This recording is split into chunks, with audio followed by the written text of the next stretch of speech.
Dalam nama Tuhan Yesus, kami berdoa dan mengucap syukur. Amin. Amin, amin, amin. Sebelum Pastor Nita menyampaikan kabar baik tentang kebenaran firman Tuhan, saya akan menyampaikan siapa sih Pastor Nita itu. Nah, mungkin di antara kita semua juga ada yang baru pertama atau mungkin juga sering sekali melihat pelayanan Ibu Nita itu di YouTube ya.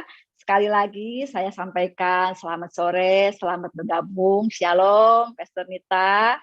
Nah, sebelum saya kenalkan, mungkin Pastor Nita itu belum lengkap ketika Ibu Edith memperkenalkan kami. Ya, tadi kan saya pikir itu Bu, tadinya Ibu Edith itu masih muda, masih anak remaja.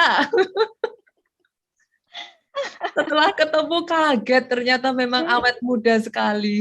Betul, betul. Karena sudah lama sekali melayani kami di Usinda dan di WBI. Makanya itu berkat Tuhan, anugerah Tuhan, sehingga kita menjadi awet muda seperti itu. Wah, itu menyenangkan diri.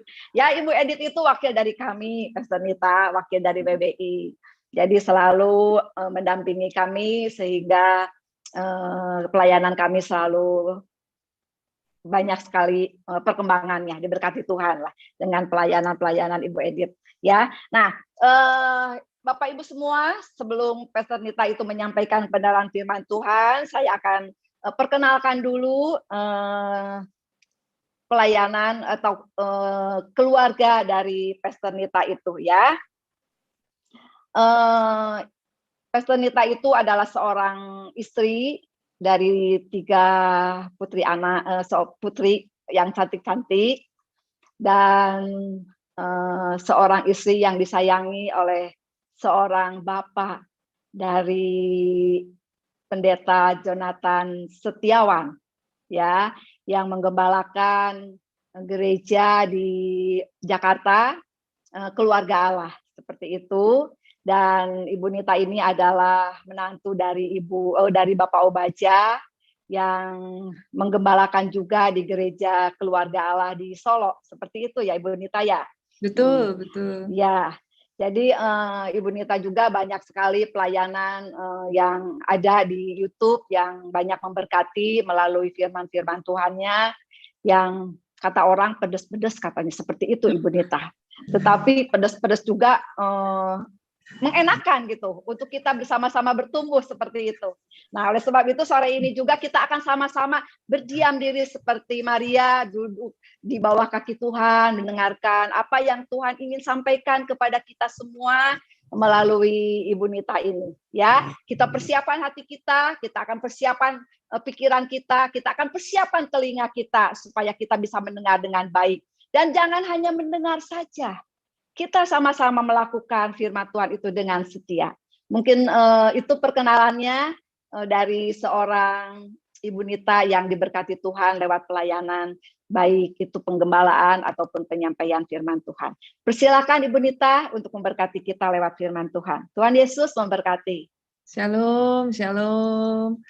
Saya benar-benar mengucapkan terima kasih dan juga rasa hormat.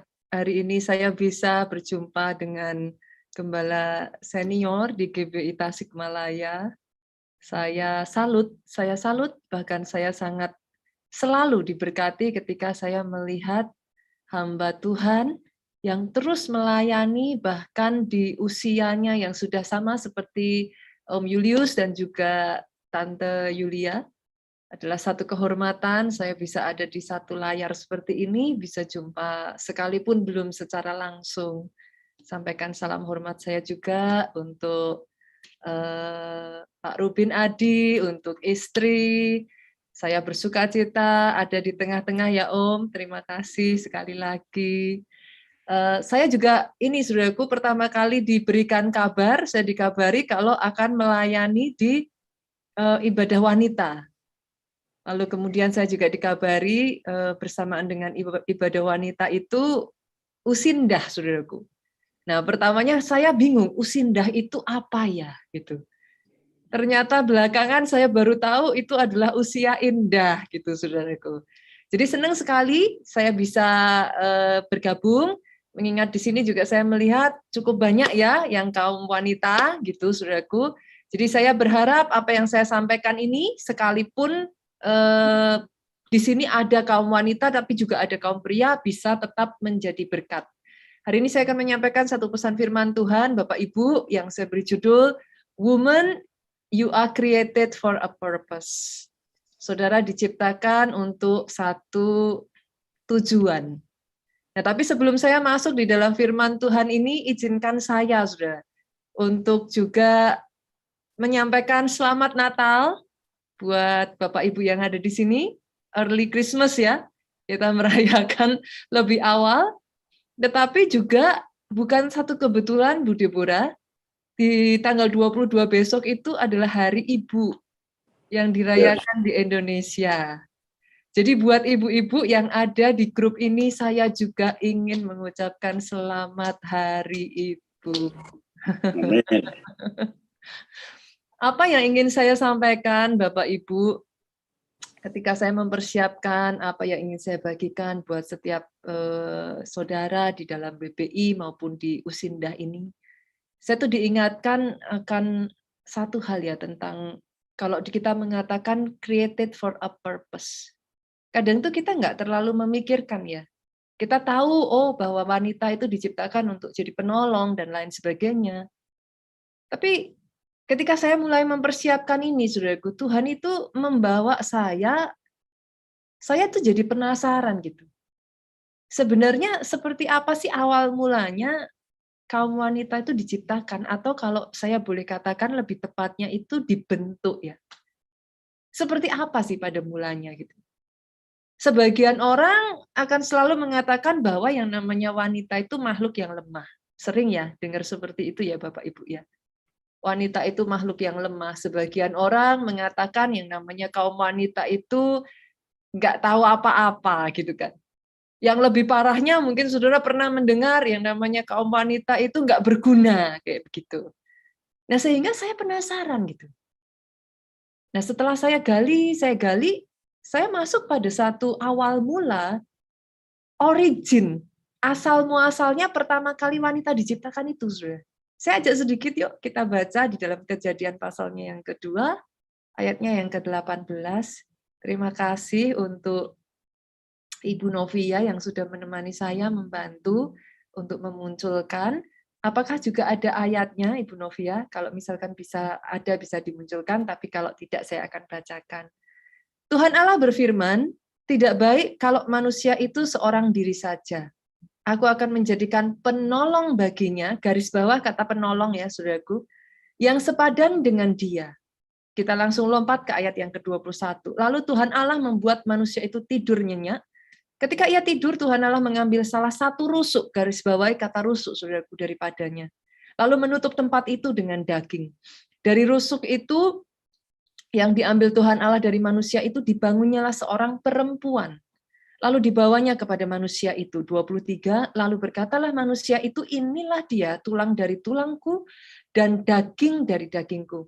Ia akan dinamai perempuan, sebab ia diambil dari laki-laki. Sampai di situ, saudaraku. Uniknya ketika saya membaca Kejadian 2 ayat 18, ini saya percaya setiap ibu di sini pasti tahu ayat ini. Kita tahu bahwa, origin at the beginning, Tuhan itu membentuk wanita itu untuk menjadi seorang penolong. Tapi seolah-olah Tuhan itu kayak menarik saya lebih dalam, saudaraku. Karena pada saat Tuhan menciptakan, saudara, harus diingat bahwa Tuhan itu sudah punya bayangan di benaknya. Ketika dia membentuk wanita, saudara, apa sih yang ada di benaknya dia? Tuhan kepengennya itu sebenarnya menjadikan yang seperti apa? Karena kalau kita nggak hati-hati, kita akhirnya jadi kayak terbawa dengan apa yang dunia katakan tentang wanita. Kalau yang namanya dunia, biasanya itu either ekstrim kiri atau ekstrim kanan. Ada sebagian yang mengatakan tadi wanita itu lemah, wanita nggak berguna, tapi juga jangan salah. Sekarang kita hidup di dunia yang emansipasi wanitanya itu tinggi sekali. Jadi banyak wanita yang mulai berkata, no, tidak. Memangnya apa yang wanita tidak bisa lakukan?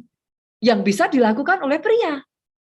Nah, kalau kita tidak hati-hati, saudaraku, akhirnya kita terjebak pada dua titik yang pertanyaannya, benarkah itu yang Tuhan mau? Benarkah itu yang ada di benak Tuhan since the very beginning, sejak awal mula dia menciptakan saudara dan saya? Saya ingin menarik sedikit, saudaraku. Kata penolong, tadi saya sempat mencari ya, saya sempat mencari dan saya tertarik, saudaraku. Kata penolong itu berasal dari bahasa itu eser, saudara. Bahasa aslinya eser ditarik dari kata akar katanya itu ausar. Kata ausar sendiri itu punya arti, saudaraku, yang pertama to surround, melingkupi, mengelilingi. Nanti saya akan jelaskan sedikit kepada saudara. Dan yang kedua, kata ausar itu punya arti that protect, yang melindungi, or aid, atau help, yang melindungi atau yang menolong. Jelas-jelas ini membuat, jujur ya saudara, saya bingung. Saya tahu bahwa kata penolong itu sudah ada, saudaraku, dan kita semua pernah dengar itu. Tapi yang saya tidak pernah menduga, saudaraku, saya itu tidak pernah berpikir bahwa yang dimaksud dari seorang penolong itu artinya itu apa. Saya ajak sedikit ya, Bapak Ibu ya, kita mempelajari ya, sehingga sebagai wanita-wanitanya Allah, kita bisa menangkap sebenarnya since the very beginning, sejak awal. Ketika dia menciptakan saudara dan saya, apa sih yang ada di bayangannya? Apa yang ada di benaknya? Dia kepengennya kita itu seperti apa? Yang pertama, saudara, arti kata to surround. Kalau diterjemahkan ke bahasa Indonesia itu, kita dapati kata melingkupi. Pertama kali saya lihat arti kata melingkupi ini, jujur saya jadi bingung loh ibu-ibu. Masa penolong itu artinya melingkupi, terus gimana? Kita maksudnya sebagai wanita disuruh apa gitu kan? Saya nggak ngeh, saudara. Tapi ketika saya cari di KBBI, saudara, kata melingkupi itu punya salah satu arti, saudaraku, yaitu menutupi. Dan ketika saya menemukan ini, saya amazed. Tahukah saudara bahwa sejak dari awal, Tuhan menciptakan pria sebagai pasangan saudara. Dia itu bukannya nggak tahu loh, bahwa baik pria maupun wanita itu punya kelemahan. Dia sangat tahu itu. Apa yang kebanyakan orang lihat di luar begitu kuat. Tapi Sang Pencipta itu mengerti bahwa di balik kekuatan itu, pria juga punya kelemahan. Tahukah saudara, Bapakmu yang di surga begitu mencintai pria saudara, sampai diciptakanlah saudara. Saudara diciptakan bukan sebagai makhluk yang lemah, no. Tapi kenapa saudara disebut penolong, saudaraku? Karena di saat pria saudara lemah, saudaraku, di titik-titik di mana pria saudara punya kelemahan, saudara diciptakan untuk menutup kelemahan itu. Itu membuat saya takjub, saudaraku. I'm amazed, gitu. Dia sudah mengerti itu sejak dari awal mula. Dan dia ciptakan saudara. Dan ketika saudara diciptakan, saudaraku, dua menjadi satu. Keberadaan saudara membuat pria saudara menjadi lengkap, utuh. Tapi dari kata penolong ini sendiri, saudaraku, kata ausar tadi, ada arti yang kedua, dia bukan hanya to surround, tapi arti yang kedua itu adalah that protect, yang melindungi. Nah ini bikin saya lebih bingung lagi, saudaraku. Selama ini kayaknya saudara dan saya, Bapak Ibu setuju ya, yang namanya harusnya melindungi itu kan pria, bukan wanita, gitu. Itu membuat saya jadi bingung. Loh, tapi itu arti kata penolong, saudara. Dia that protect, that help, yang melindungi dan yang menolong. Itu membuat saya amazed, saudaraku. Tapi bolehkah saya mengatakan ini, saudaraku? Kalau kita bertanya gitu, istilahnya pastor, gimana sih caranya kita bisa protect? Maksudnya kita gimana menjagai suami kita? Bukannya kita yang harusnya dijagai. Jangan salah, Bapak Ibu. Khususnya ibu-ibu di sini, saya berbicara kepada ibu-ibu di tempat ini. saudara bisa menjagai suami saudara dengan doa-doa. Doa-doa seorang istri. Bahkan di sini banyak ibu ya, saya rasa ya. Doa-doa seorang ibu, saudara harus tahu, untuk keluargamu sangat besar. Powernya luar biasa. Melindungi tidak selalu menggunakan yang namanya kekuatan, saudaraku.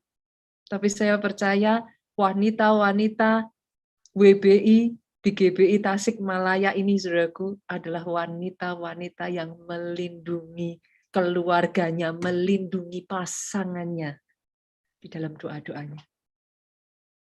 Tahukah saudara, saya tuh jadi, kita tuh sudah sering dengar ini sampai kita kadang nggak kepikir loh, saudara.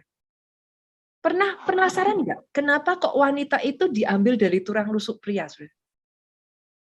Kok nggak diambil dari tulang apa, saudara? Leher, gitu. Atau diambil dari apa, tulang tangan, lengan, atau tulang kaki, gitu kan, saudara? Saya tuh, saking saya penasaran, saya cek-cek, saudaraku. Saya itu menemukan bahwa tulang rusuk adalah salah satu tulang yang paling kuat yang dimiliki oleh manusia. Kenapa, saudara? Tulang rusuk harus mengembang dan berkontraksi dalam 1 tahun itu lebih dari 10 juta kali.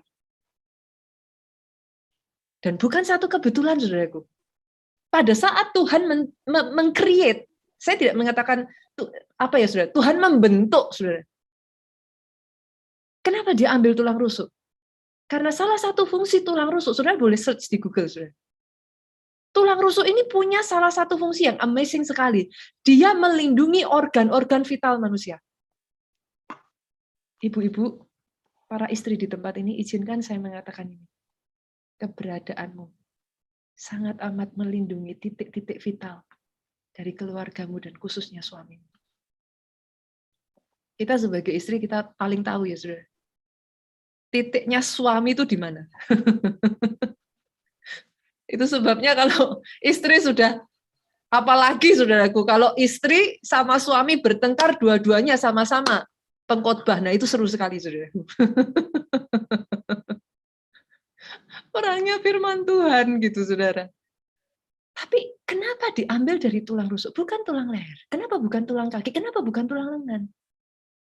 Karena memang dari originnya, tulang rusuk itu sudah punya fungsi untuk melindungi, saudara. Kau ada, ibu-ibu di tempat ini. Izinkan saya ngomong ini. Bukan untuk membongkar aib suamimu. Kau ada, bahkan bukan menjadi aib buat keluarga. Tapi wanita-wanita Allah di tempat ini di-create for a purpose. Engkau ada untuk melindungi, saudaraku, keluargamu, engkau ada untuk melindungi pasanganmu. Supaya apa, saudara? Rencana Tuhan yang sejak dari semula Tuhan sudah berikan, 2 menjadi 1, tidak bisa dipisahkan oleh manusia, itu jadi melalui kehidupan wanita-wanita Allah yang kuat di tempat ini. Jadi yes, saya harus mengatakan ini. Saudara created for a purpose. Kalau seperti itu, Pastor, berarti pertanyaannya sekarang, memangnya apa sih kelebihannya wanita? Di dalam banyak hal, kita punya sangat banyak kekurangan. Tapi izinkan saya memberikan beberapa contoh-contoh kelebihan ya, Bapak Ibu ya. Saya tidak menyampaikan ini untuk unbalance ya, saudaraku. Karena saya berbicara di WBI, sekalipun saya juga berbicara di Usinda. Saya berharap apa yang saya sampaikan ini justru bisa melengkapi, sehingga wanita-wanita GBI Tasikmalaya jadi wanita-wanita yang kuat. Di tengah masa-masa yang seperti ini, justru menjadi wanita-wanita yang bisa bersama-sama berdiri dengan pasangannya, menghadapi badai dan berkemenangan. Saya ajak saudara untuk melihat terlebih dulu ya, kelebihan wanita itu apa gitu. Berapa banyak yang setuju dengan saya kalau saya katakan wanita itu punya kemampuan multitasking lebih dari pria, saudara. Bapak-bapak yang hadir di sini, apa setuju nggak Pak dengan apa yang saya katakan? Saya tuh sering lihat suami saya tuh kadang kalau lihat saya bingung, saudaraku. Satu tangan, saudaraku, ngetik, satu tangan handphone jalan, satu tangannya ngerjain apa lagi. Yang paling, nah ini jangan dicontoh, saudaraku, jangan dicontoh. Jangan dicontoh. Saya itu, tapi sekarang sudah bertobat, Bapak-bapak, maafkan saya. Saya cerita seperti ini hanya untuk menjelaskan kepada saudara betapa multitaskingnya wanita, saudaraku. Pernah suatu kali saya itu ada di dalam satu keadaan yang terburu-buru, saudaraku. Ada meeting dadaan sehingga membutuhkan saya tuh harus cepat-cepat. Sedangkan saya belum siap, saudara. Saudara tahu apa yang saya lakukan? Saya nyetir mobil, saudara. At the same time saya nyetir mobil, saya bisa dandan di mobil, saudaraku. Ada yang di sini pernah ngelakuin yang sama kayak saya? Bertobat, saudara. Saya sudah bertobat, saya nggak lakuin lagi. Jangan dicontoh yang satu ini ya, saudaraku ya. Saya nyetir mobil sambil ini, saudaraku, make up. Saya nggak ada waktu, saudara. Benar-benar saya di calling, harus sekarang. Aduh, gimana ini? Wah, cepat-cepat saya bawa tas make up saya, saudaraku, dan belum makan. Jadi di mobil yang sama, saya nyetir, saya make up, saya makan, Bapak Ibu. Sekali lagi sudah saya garis bawahi, jangan dicontoh, saya sudah bertobat juga, saudara. Tapi saya ingin menceritakan kepada saudara betapa, wow, kaum wanita itu very multitasking. Saudara bisa masak, kadang-kala ya saudara, bisa betulin genteng bocor, bisa betulin listrik mati, kan gitu saudara. Saudara mengerti yang saya maksudkan ya saudaraku ya. Betapa multitasking, dan itu semua diberikan saudaraku for a reason. Bukan sebuah kebetulan. Apalagi, saudara, kira-kira kelebihan wanita, saudara. Tahukah saudara wanita itu juga punya kelebihan? Kata orang, saudara, dari apa namanya terbit matahari sampai pada masuknya. Selalu berkicau, saudaraku. Kalau wanita tuh nggak bisa diem. Kita tuh butuh menyalurkan untuk bicara. Dan yang terbaik, ibu-ibu, salurkan di dalam doa. Tapi apa yang ingin saya katakan di sini, saudara? Bersamaan dengan kita itu membutuhkan untuk kita ngobrol, kita cerita, kita bicara. Wanita itu diberikan kemampuan komunikasi lebih, saudara. Itu sesuatu yang kadang-kala seringkali belum tentu dimiliki oleh pasangan saudara. Kelebihan wanita apa lagi, saudaraku? Saya berikan satu lagi aja ya. Saudara itu, just in case ya, ada ibu-ibu di tempat ini yang berpikir bahwa saudara itu lemah. Izinkan saya mengatakan ini, saudaraku. Saudara diberikan anugerah dan kepercayaan yang sangat besar untuk membawa bayi saudara selama 9 bulan, 10 hari. Itu bukan tanpa alasan. Ini kalau saya tanya sama bapak-bapak, kayaknya, kira-kira kalau ibu-ibu yang hamil gantian bapaknya, apa yang akan terjadi, saudaraku? Saudara bisa mengerti yang saya maksudkan ya, saudaraku ya. Jadi, apa yang poin saya di sini, saudara? Saudara diciptakan dengan semua kelebihan, pasti ada tujuannya.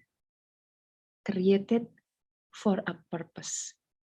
Justru di momen Natal ini, saudara, saya ingin mengajak saudara semua di waktu yang sangat indah ini untuk belajar kisah dari seorang wanita yang begitu luar biasa. Saya rasa sangat mewakili. Karena hari ini saya berbicara bukan hanya di WBI, tapi saya juga berbicara di Usindah, saudara. Saya ingin mengambil satu tokoh, saudaraku. Zakaria dan Elizabeth. Kisahnya sangat menginspirasi. Saya rasa di momen Natal seperti ini kurang lengkap, saudara. Kalau saya tidak mengambil kisah dari Elizabeth. Mungkin buat sebagian dari kita, kisah Elizabeth ini nggak sehebat ditulis seperti Ruth ya, mungkin yang punya satu kitab khusus Ruth gitu saudaraku, ataupun seperti Deborah saudaraku, ataupun mungkin seperti Esther yang juga punya satu kitab terpisah sendiri, Esther seperti itu. Tapi jangan salah saudara, ada kisah yang sangat inspiratif sekali di balik seorang wanita bernama Elizabeth ini. Saya ajak saudara untuk sekali lagi ya, kita buka Lukas pasalnya yang pertama. Kita baca ayatnya yang ke-5 sampai ayat yang ke-15. Tapi saya rasa saya akan berhenti di ayat ke-7 saja. Pada zaman Herodes, Raja Yudea, adalah seorang imam yang bernama Sakaria dari rombongan Abia. Istrinya juga berasal dari keturunan Harun, namanya Elizabeth. Keduanya adalah benar di hadapan Allah dan hidup menurut segala perintah dan ketetapan Tuhan dengan tidak bercacat. Ayat ke-7, tetapi mereka tidak mempunyai anak, sebab Elizabeth mandul dan keduanya telah lanjut umurnya. Sampai di situ saja Bapak Ibu.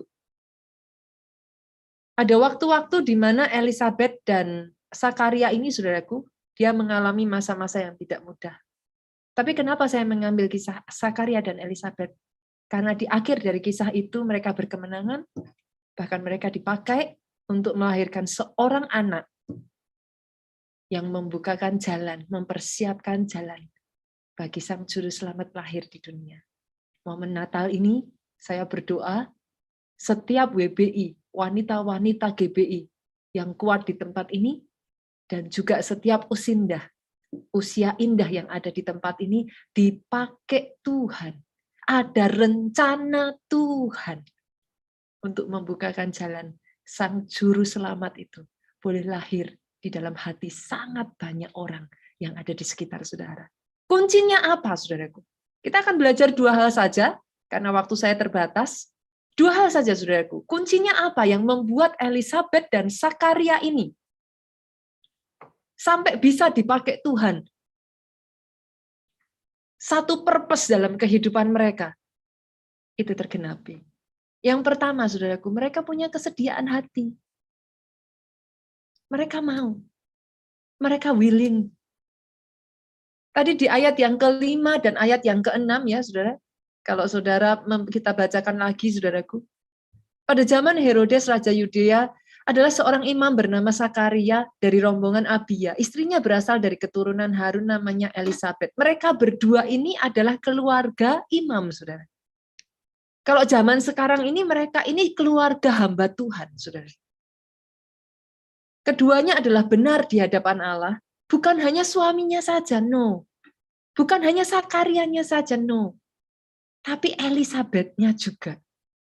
Dan menurut segala perintah dan ketetapan Tuhan dengan tidak bercacat. Ini adalah keluarga yang sama-sama, saudara. Saya tuh paling senang kalau lihat Om Julius, lihat Tante Yulia. Kadangkala kita mungkin belum sampai langsung ketemu, ataupun Pak Julius mungkin ketemu pun lupa mungkin ya Pak. Tapi saya tuh sangat sejak dari dulu ya saudaraku, setiap kali saya melihat gembala senior saudara, saya tuh sangat diberkati. Karena kemana-mana berdua. Bukan hanya itu, kedua-duanya sama-sama melayani. Dan terlebih lagi, sampai di usia indah pun, sampai hari ini, sekarang ini pun, masih menyempatkan waktunya untuk ada bersama-sama dengan saudara dan saya di tempat ini. Kedua dari mereka, kenapa mereka sampai bisa dipakai Tuhan? Karena mereka punya kesediaan. Mereka mau berkata, ya, yes Tuhan, saya mau dipakai. Masalahnya, saudaraku, kalau kita bertanya, kesediaan untuk apa, Pastor? Kesediaan untuk kembali sesuai dengan desain awalnya Tuhan, saudaraku. Saudara diciptakan sebagai penolong. Dan sebagai penolong, saudara bukan orang yang membongkar aib, saudara bukan orang yang justru meninggalkan suami saudara, saudara bukan orang yang berjalan di depan sendirian, no. Mereka bersedia, baik Sakaria maupun Elizabeth sebagai istri mereka mengatakan, yes Tuhan, kami mau mengikuti desain awalmu atas kehidupan kami, apa yang jadi rencanamu, kami mau ikut. Masalahnya, saudaraku, sayang, sangat disayangkan sekali, sebagian besar justru sebaliknya. Bukannya menutupi, saudara. Ada yang tahu kelemahan suaminya, jelas-jelas sudah ya, namanya kita istri ya. Siapa yang paling tahu kelemahan suami kalau bukan istri? Tapi sangat disayangkan.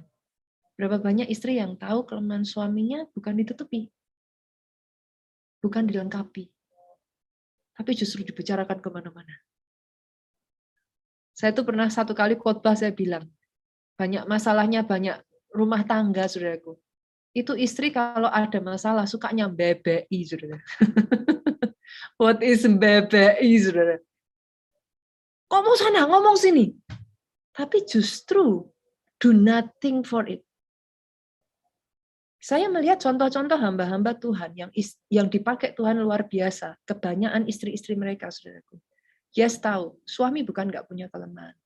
Yes, tahu, suami tidak selalu mungkin seperti yang diharapkan. Tapi di masa-masa seperti itu, daripada BBI, banyak saudara, mereka memilih datang di hadapan Tuhan, pakai lutut mereka, berdoa dan berseru di hadapan Tuhan. Do something, bukan pasif, saudara. Ada sebagian juga ya, saudaraku, kalau yang tadi jadi pasif, ada sebagian wanita yang akhirnya kalau kita nggak hati-hati ya, saudara, malah kita justru karena mungkin diberikan Tuhan talenta lebih, akhirnya justru kita malah yang ada di posisi memimpin. Kalau nggak hati-hati justru menanduk. Kalau nggak hati-hati kita justru malah jadi batu sandungan untuk suami kita. Saya pribadi ya saudara, saya dengan Pastor Jonathan, suami saya, kami itu punya kepribadian yang sangat amat berbeda sekali. Kebetulan sama seperti kisah ini juga ya saudara. Mungkin kalau di gereja saudara punya kemiripan juga. Suami saya juga sama. Pastor Jonathan itu juga adalah anak dari gembala sidang, saudaraku. Dan baik Pastor Obaja maupun Pastor Jonathan itu adalah orang yang very visioner gitu. Mereka itu adalah leader yang berpikir jauh ke depan, saudara. Tapi kadang dalam seorang leader itu berpikir jauh ke depan itu jadi kadangkala itu meninggalkan detail-detailnya, saudara. Gerak maju, cepet, wah maju. Tapi kalau nggak hati-hati, kadang pernah ngalamin nggak saudara? Sejujurnya loh, nggak banyak orang itu mau keluar dari zona nyaman. Jadi nggak banyak orang artinya suka diajak maju, saudara. Nggak banyak orang, saudaraku, itu apa ya, saudara? Yang namanya diajak masuk ke tempat yang mereka belum lihat. Biasanya kan lebih cenderung, ya udah gini aja. Saya kasih contoh simpel ya, saudara. Di tengah pandemi ini, sebenarnya aplikasi Zoom ini sudah ada tuh jauh sebelum pandemi. Lama sekali sudah ada aplikasi ini. Tapi saya tanya, hanya di Keluarga Allah aja atau di GBI Tasikmalaya juga sama? Pertama kali pandemi terjadi dan saudara diajak untuk pakai aplikasi Zoom. Langsung mau apa enggak? Berapa banyak yang gini? Pastor, susah, nggak bisa, mencet yang mana, nggak tahu. Udah dikasih tahu, saudaraku, udah diberikan. Ini mungkin di GBI Tasikmalaya ngalami sama juga ya. Udah dikasih tahu petunjuknya. Nomor 1, download dulu aplikasi. Tanyanya simpel, saudara. Mau downloadnya di mana? Belinya di mana? Lah gemes tuh, saudaraku. Tapi ngalami sama ya. Itu hanya untuk kita masuk kepada sesuatu yang baru. Itu bukan sesuatu yang menyenangkan, saudara, kadangkala. We don't like it, gitu. Kita nggak suka, gitu. Sama, saudara, kadangkala ketika leader, pemimpin, gembala, memberikan satu visi maju ke depan, nggak secepat itu jemaat ataupun bahkan para pemimpin yang ada di sekitar leader ini bisa menangkap dengan baik. Saya menyadari hal itu. Justru dalam hal ini, saudaraku, dibutuhkan yang namanya suami dan istri. Kalau Pak Obaja bilang tuh sandal kanan, sandal kiri, saudara. Adakah di antara kita yang mau beli sandal kiri dan sandal kiri? Nggak ada, saudara. Nggak laku. Sandal kanan hanya laku kalau ada sandal kirinya. Jadi jangan mau dua-duanya sandal kanan atau sandal kiri, saudaraku. Justru saudara, ketika saya melihat di satu sisi, saudaraku, saya menyaksikan ini pun sebenarnya atas seizin dari Pastor Jonathan, saudara. Kadangkala saya mengambil satu peranan, sebenarnya nggak banyak loh, saudara, peranannya. Mungkin terlihat sepele kadangkala ya ibu-ibu. Tapi bukankah itu the power of emak-emak, saudara? Kita ngobrol satu dengan yang lain, kita cerita, kita saksikan. Dari situ, saudaraku, kadang sangat sederhana. Cuman ada di waktu teman-teman leader yang lain merasa kesulitan. Saya cuman datangi, cuman telepon. Gimana kabarnya? Sekarang gimana? Itulah ya sebenarnya cuman simpel tuh saudara, ya apa tuh? Tapi ternyata itu begitu penting saudaraku. Itu fungsi yang mungkin tidak dimiliki oleh pasangan saya. Tapi saya ada di sana, justru keberadaan saya dibutuhkan di sana, saudaraku, sehingga bisa mengkomunikasikan. Percaya nggak percaya ya, saudaraku, kadang itu cuma hal kecil. Selesai dari khotbah, saya suka turun, saudara, nggak masuk ruangan, saya keliling gereja. Nanti kalau ada yang lagi asyar, ada jiwa baru, just say hi. Kalau dibilang artinya apa sih? Ya ampun, saudara, cuman say hi, cuman senyum. Tapi bukankah itu juga yang saudara rasakan dengan keberadaan Ibu Julia juga? Kadang hanya ada bersama kita seperti ini. Itu sudah menunjukkan satu dukungan yang begitu rupa, saudara. Dan yang sangat luar biasanya ya, saudaraku. Ini saya ingin menyampaikan sedikit. Waktu saya sudah hampir habis, saudaraku. Tahukah saudara apa arti nama Elizabeth, Zakaria, dan Yohanes? Tahukah saudara apa yang terjadi ketika satu keluarga sama-sama bersedia kembali ke rancangan dasarnya Tuhan dan dipakai Tuhan, saudara? Arti nama Elizabeth adalah Allah berjanji. Saya yakin bukan kebetulan, saudara. Sedangkan arti nama Zakaria, saudaraku, Allah menggenapi janji. Amazing ya, saudara. Arti nama Yohanes, Allah adalah pemberi yang murah hati. Ketika satu keluarga bersatu, suami mengerti desain Tuhan atas kehidupannya. Istri menerima, willing, punya kesediaan hati, dipakai sesuai desain Tuhan dalam kehidupannya bersama dengan anak-anak, saudaraku. Orang-orang yang mengikuti panggilan Tuhan yang pertama, saudara. Tuhan berjanji atas hidupmu, ada janji Tuhan. Tetapi Tuhan bukan hanya berjanji. Setelah Tuhan berjanji, Tuhan menggenapi janjinya. Dan ketika Tuhan menggenapi janjinya, doa saya, saudaraku, kemurahan, kasih karunia, anugerah, berkat Tuhan itu limpah atas hidup Bapak Ibu sekalian. Yang terakhir, saudara, bagaimana bisa janji ataupun rencana Tuhan itu bisa tergenapi? Yang pertama tadi kita memiliki kesediaan hati, tapi yang kedua memiliki kesetiaan di masa sukar. Lukas 1 ayat yang ke-7 saya bacakan. Tetapi mereka tidak mempunyai anak sebab Elizabeth mandul dan keduanya telah lanjut umur. Jangan salah loh, saudaraku. Ada yang tidak banyak diketahui orang-orang ketika membaca ayat ini, yaitu antara Maleaki dengan dengan Matius, saudara. Itu ada jeda ratusan tahun, saudaraku. Dan ratusan tahun itu adalah masa di mana tidak ada suara Tuhan, masa di mana tidak ada nubuatan, masa di mana tidak ada mujizat. Saya kasih gambaran ya, Bapak Ibu. Sesederhana gini, nggak usah ratusan tahun. Pandemi ini aja. Cuman paling berapa tahun sih, saudara? 2 tahun belum genep ya, betul ya Bu ya? Pandemi paling kita 1,5 tahun lebih, saudara. Berjalan dari bulan Maret, sekarang sudah bulan Desember ya 1,5 tahun lebih, saudara, belum ada 2 tahun. Di masa pandemi ini, kalau jujur saya boleh tanya, saya nggak tahu bagaimana di GBI Tasikmalaya. Tapi saya melihat sendiri, saudaraku, berapa banyak orang di masa-masa pandemi ini mundur. Saudara mungkin merasakan, teman-teman yang tadinya melayani bersama-sama dengan saudara, sekarang no more, nggak ada lagi. Itu baru 2 tahun loh, saudara. Berapa banyak orang yang mulai mempertanyakan Tuhan? Berapa banyak orang yang akhirnya karena terjepit, kondisinya kepepet, mengkompromikan firman. Dan by the way, Bapak Ibu, itu baru masa 2 tahun. Dari Maleakhi sampai Kejadian, itu ratusan tahun. Sebagian ahli mengatakan itu sekitar 300 sampai 400 tahun, saudaraku. Di masa-masa seperti itu, saya yakin bukan satu kebetulan kalau firman itu mencatat dengan jelas. Zakaria dan Elisabet dua-duanya hidup benar di hadapan Tuhan. Apakah satu kebetulan, saudaraku?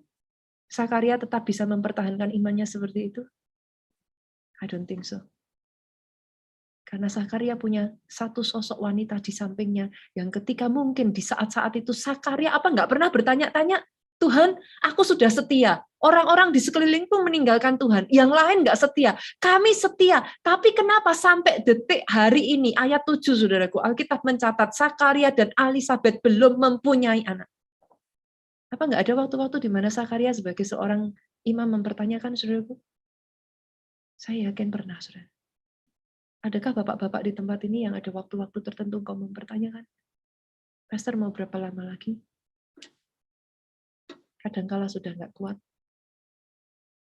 Waktu-waktu ini bukan waktu yang gampang. Tapi karena ada satu sosok wanita di samping Zakaria, saudaraku, yang terus mengatakan, yang tetap setia dan berkata, kamu bisa. Jangan menyerah. Ada satu kisah lagi, saudaraku, yang membuat saya sedih, saudara. Kejadiannya sama-sama saleh, hidup takut Tuhan, saudaraku. Ayub, sangat disayangkan, saudara. Dia memiliki seorang istri yang berkata kepada dia, masih bertekunkah engkau dalam kesalehan? Kutukilah Allahmu, dan matilah. Kasus Ayub ini, saudaraku, saya bersyukur Ayub ini cukup kuat imannya. Tapi ibu-ibu tidak banyak loh yang seperti itu.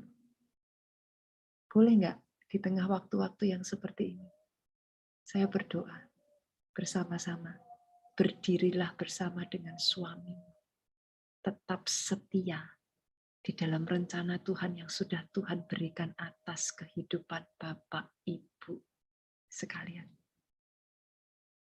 Satu hal yang saya salut ya saudaraku, justru dengan Bapak Ibu yang ada di usia indah. Apakah juga sama di GBI Tasikmalaya dengan di keluarga Allah, saudara? Saya tuh mendapati ya, di masa-masa pandemi kemarin, anak-anak mudanya disuruh ibadah takut. Tapi kalau di kami menyebutnya umas, saudara, usia emas. Kalau di sana usia indah gitu ya, saudara. Tapi justru yang ada di usia indah, itu sampai gereja harus nyetop. Gereja itu sampai harus belum boleh ibadah dulu. Tapi saudara tahu mereka mengatakan apa, saudara? Kadang tuh saya sampai terharu. Teman-teman yang ada di usia indah, Bapak Ibu, yang ada di usia indah, saya angkat topi, saya salut sesalut-salutnya dengan contoh kehidupan, dengan semangat, dengan api dan kesetiaan dari Bapak Ibu. Justru di tengah anak-anak muda, ketakutan untuk beribadah. Teman-teman yang saya lihat Bapak Ibu yang ada di usia indah itu meminta kepada gembala sidang kami.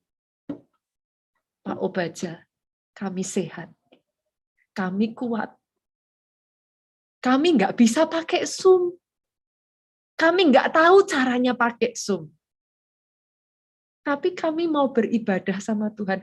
Itu saya menahan air mata loh, saudaraku. Di tengah yang lain ditelepon untuk melayani, nggak bisa, harus jaga anak, sibuk, nggak bisa ninggal anaknya. Justru teman-teman yang ada di usia indah berkata, kami siap pastor untuk melayani. Saya bersyukur, saudaraku, kebetulan gereja di Keluarga Allah Jakarta itu diizinkan, saudara. Kami sempat menanyakan, ada salah satu orang koordinator kami, saudaraku, itu usianya 70 tahun lebih, saudara. Awalnya kami menghentikan beliau, jangan dulu Pak. Kita juga nggak boleh ngawur. Tapi kami tanyakan, dia bersikukuh saudaraku. Saya mau menanggung sendiri akibatnya. Saya mau beribadah. Saya mau tetap melayani di usia saya ini. Dan akhirnya kami sampai tanyakan kepada manajemen saudaraku. Puji Tuhan manajemen mendukung saudaraku dan diizinkan. Tapi tahukah saudara, saya sampai terkaget-kaget. Pertama kali kami membuka ibadah secara onsite, saudara. Sangat banyak teman-teman dari usia indah itu yang berdiri di baris paling depan untuk berdoa, tetap setia melayani, tetap ada untuk beribadah. Salut untuk Bapak Ibu. Saya sangat menghargai. Biarlah teladan ini juga teladan dari Om Julius, Tante Julia ini bisa menjadi kekuatan juga buat kita semua.